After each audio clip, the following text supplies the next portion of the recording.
Assalamualaikum warahmatullahi wabarakatuh.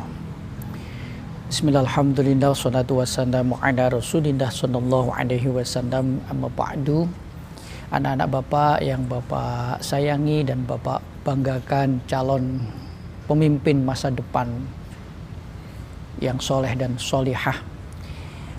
Bertemu kita pada pagi hari ini dalam pembelajaran sejarah kebudayaan Islam atau SKI, dan kali ini kita masuk pada materi bab yang ketiga, yaitu Nabi Muhammad Sallallahu Alaihi Wasallam sebagai pembawa rahmat bagi seluruh alam.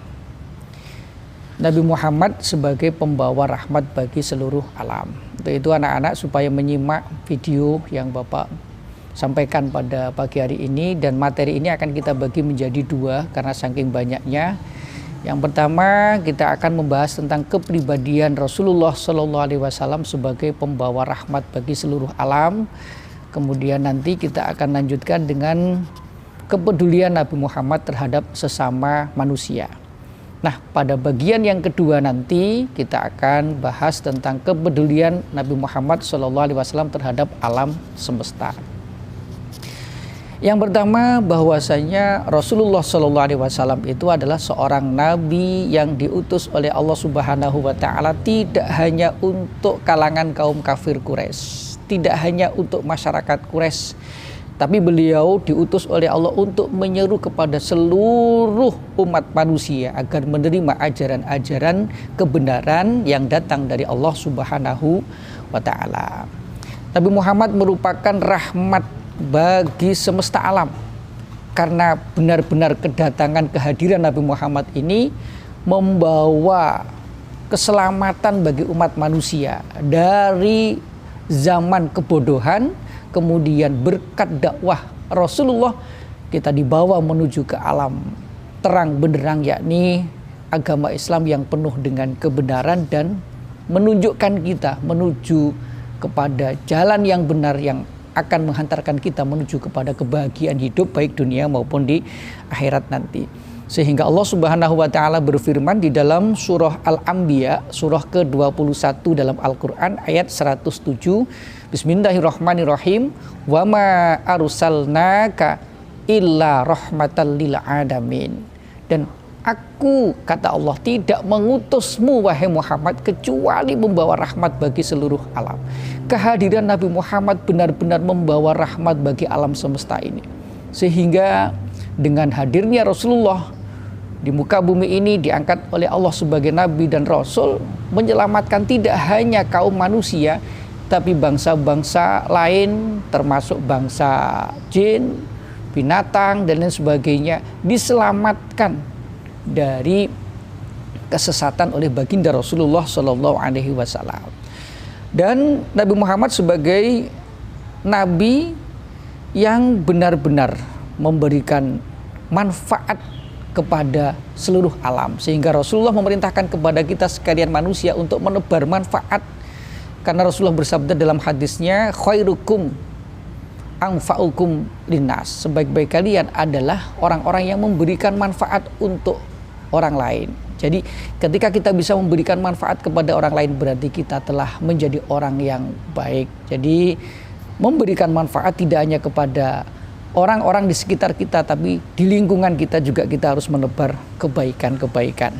Nah, kehadiran Nabi Muhammad bukan hanya untuk manusia, tetapi untuk makhluk seperti tumbuh-tumbuhan, jin, bahkan jin yang muslim sekalipun ini mengikuti ajaran baginda Rasulullah, berkewajiban seperti manusia untuk melaksanakan perintah-perintah Allah, menjauhi larangan-larangannya, sehingga jin punya titah yang sama seperti manusia. Jin yang beriman nanti juga akan dimasukkan ke dalam surganya Allah Subhanahu Wa Taala.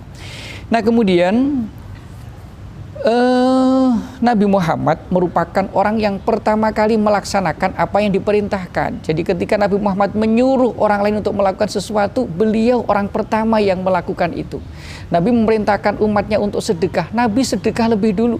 Nabi perintahkan orang lain untuk misalnya menolong orang lain, Nabi melakukan itu dulu. Jadi Nabi Muhammad itu pelaksana wahyu dari Allah Subhanahu wa taala sebelum kemudian mengajak dan memerintahkan kepada orang lain. Dan beliau itu adalah seorang sosok yang sangat menjaga diri dari penampilannya. Beliau itu orang yang benar-benar menjaga kesempurnaan. Kalau pagi beliau juga mandi, membersihkan tubuhnya, memakai wangi-wangian, bergosok gigi, pakai siwak segala macam.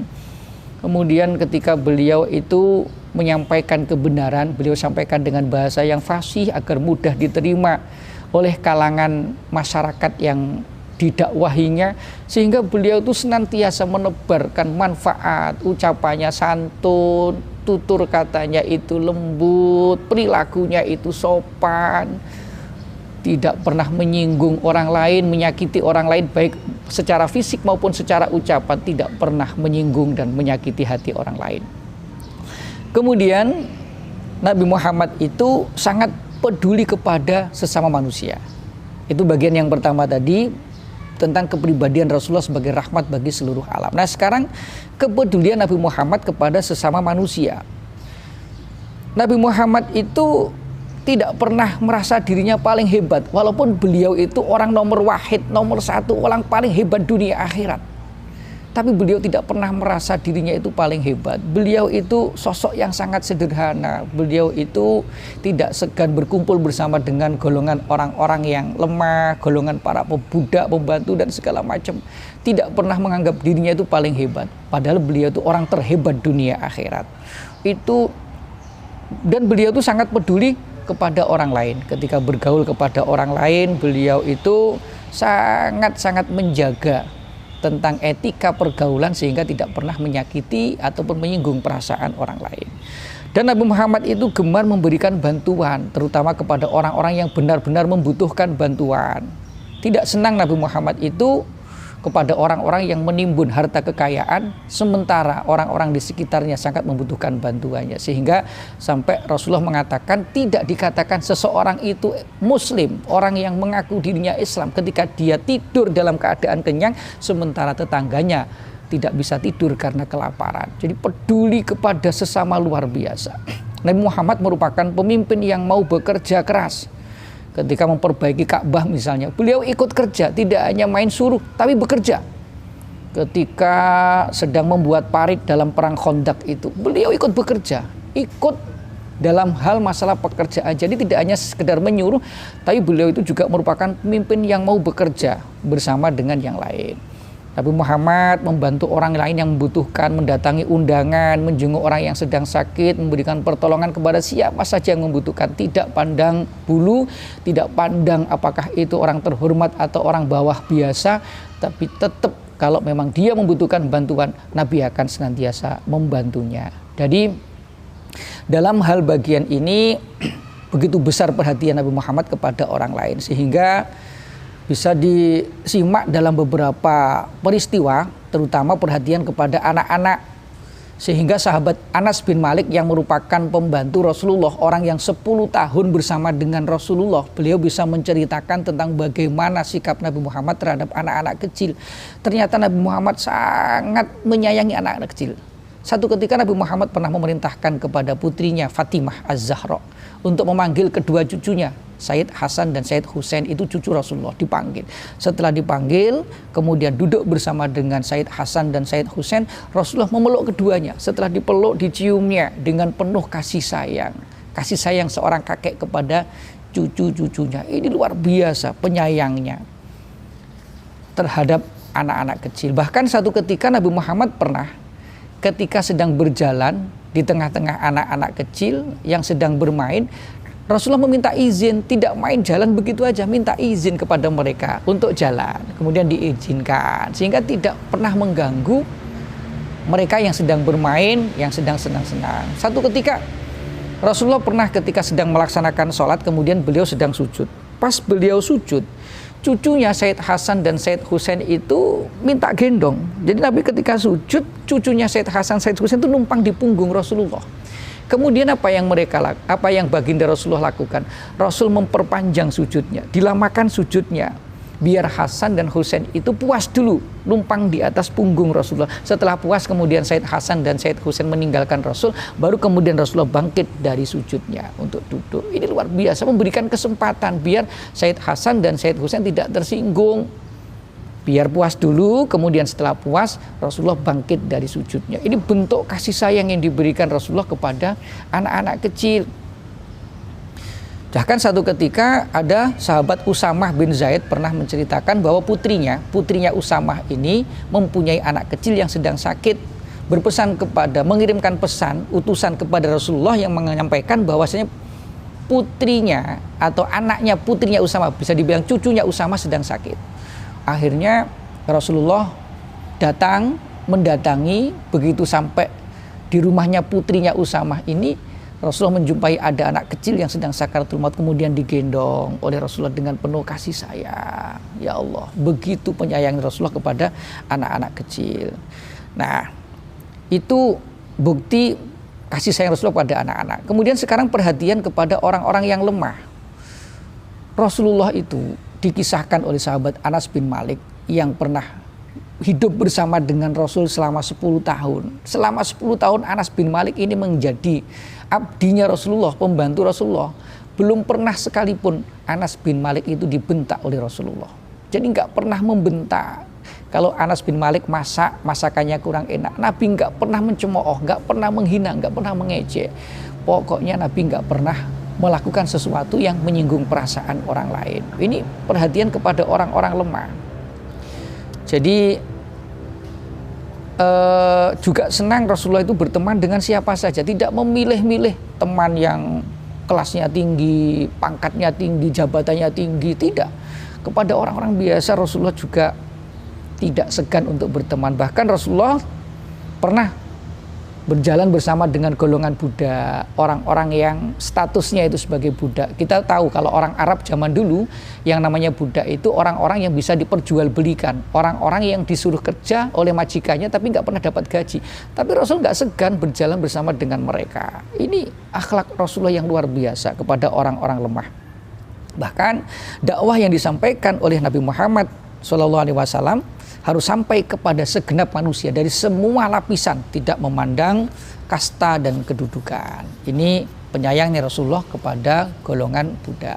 Bahkan satu ketika ada Rasulullah itu duduk bersama dengan satu majelis dengan golongan budak, golongan Bilal bin Rabah, kemudian Ammar bin Yasir, Salman Al-Farisi, dan Abdullah bin Mas'ud, Suhaib Ar-Rumi, dan seterusnya.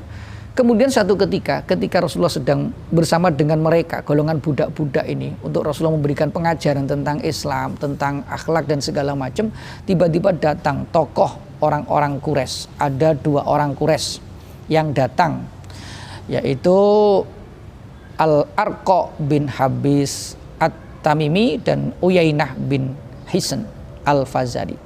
Kemudian keduanya ini karena orang terhormat, datang di kalangan Rasulullah sedang bersama dengan orang-orang budak, maka kedua tokoh Quraisy ini meminta kepada Rasul untuk mengusir golongan orang lemah ini, karena orang terhormat ini tidak mau kalau di dalam satu majelis itu ada golongan orang-orang lemah. Nah, pada waktu itu kebetulan Rasulullah berharap agar orang tokoh Quraisy yang datang ini mau menerima Islam, sehingga Nabi Muhammad mau sedikit meminta kepada golongan orang-orang lemah ini untuk minggir dulu sebentar, karena Rasulullah ingin menyampaikan dakwah kepada orang kafir Quraisy. Nah, tiba-tiba dalam kondisi seperti itu Allah Subhanahu wa taala menurunkan ayat berupa surah Al-An'am ayat 52. Wala tatrudil ladzina yad'una rabbahum bil ghadati wal 'ashyi yuriduna wajhah ma 'alaika min hisabihim min syai' wa ma min hisabika 'alaihim min syai' fatatrudahum fatakuna minal dhalimin. Kemudian dari ayat itu intinya menegur kepada Rasulullah, ya Muhammad, jangan engkau menolak kepada orang-orang yang bersamamu hanya gara-gara ada tokoh orang Quraisy yang mendatangimu.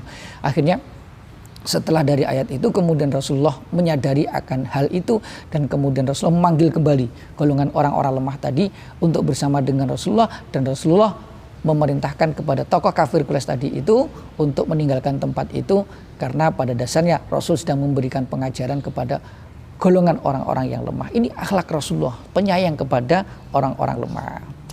Jadi Nabi Muhammad SAW juga selalu menolong orang-orang yang datang meminta bantuan kepadanya. Setiap ada orang datang meminta bantuan kepadanya, ditolong oleh Rasulullah. Dikisahkan oleh sahabat Anas bin Malik. Jadi Anas bin Malik yang mengisahkan tentang kepribadian Rasulullah, karena beliau itu hidup dengan Rasul selama 10 tahun. Jadi pernah satu ketika ada laki-laki yang datang kepada Nabi meminta bantuan, meminta kambing-kambing yang ada di antara dua bukit. Kemudian Rasulullah tanpa khawatir menjadi orang miskin, kambing-kambing itu diberikan kepada laki-laki yang datang meminta tadi, tanpa khawatir nanti akan jadi orang miskin. Wah, akhirnya orang laki-laki yang datang diberi kambing, datang dia kepada kaumnya cerita, "Woi, saya dikasih kambing oleh Muhammad. Muhammad benar-benar orang yang penyayang kepada siapa saja. Dia tidak takut miskin." Akhirnya dengan cerita itu dia bisa mengajak kawan-kawannya untuk memeluk Islam, mengikuti ajaran Rasulullah dengan kasih sayang. Bahkan dalam kisah yang lain, ketika Rasulullah hendak berangkat melaksanakan sholat, tiba-tiba ada seseorang datang menghampiri Rasulullah sambil mengatakan bahwa dirinya membutuhkan bantuan. Rasul balik mengambil sesuatu di rumah yang dia bisa berikan kepada si peminta tadi, kemudian diberikan, lalu kemudian Rasulullah baru berangkat ke masjid untuk melaksanakan sholat. Jadi beliau itu orang-orang yang benar-benar penyayang kepada siapa saja. Nah, kemudian perhatian terhadap musuh-musuhnya. Rasulullah tidak hanya penyayang kepada sesama manusia, sesama umat Islam, tapi juga kepada musuh-musuhnya. Bahkan seorang tokoh munafik yang bernama Abdullah bin Ubay, seorang tokoh munafik, di saat Abdullah bin Ubay, si tokoh munafik ini mati, pada saat itu Nabi Muhammad datang mengunjungi jenazahnya, kemudian beliau membersihkan tanah yang ada di tubuh jenazah itu, kemudian dikafaninya dan dikubur dengan cara yang layak. Ini perhatian Rasulullah kepada musuhnya. Bahkan satu ketika ada seorang berkulit hitam namanya Wahsy, seorang budak. Wahsy ini adalah orang yang sudah membunuh pamannya Nabi yang bernama Abbas pada saat perang Uhud. Pada saat perang Uhud, Sayyidina Hamzah pamannya Nabi itu dibunuh oleh Wahsy, sang pembantu yang kebetulan pada waktu itu masih golongan orang kafir. Jadi Wahsy ini membunuh Hamzah, tidak hanya membunuh begitu saja, tapi menyiksanya, mengoyak tubuhnya, mengambil hatinya, jantungnya diambil oleh Wahsy ini. Akhirnya Wahsy ini ketakutan, kemudian dia lari ke Yaman.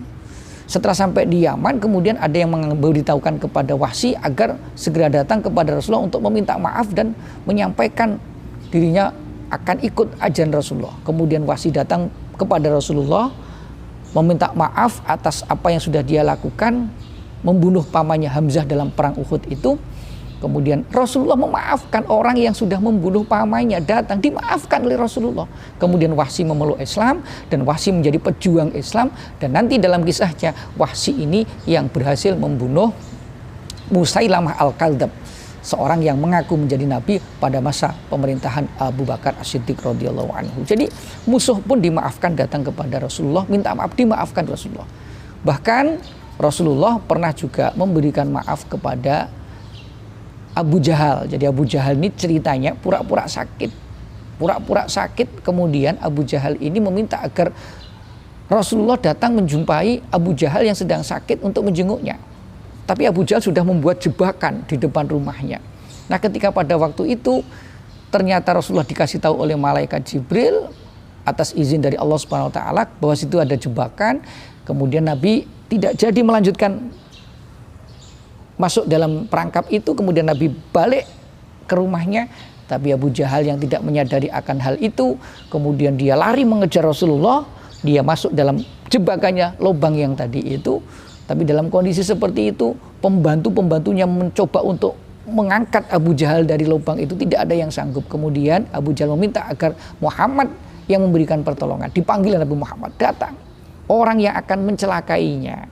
Kemudian melihat orang yang akan mencelakainya itu dalam keadaan membutuhkan bantuan, Nabi dengan ikhlasnya memberikan bantuan. Jadi dia ulurkan sorbannya, kemudian ditarik ke atas izin Allah.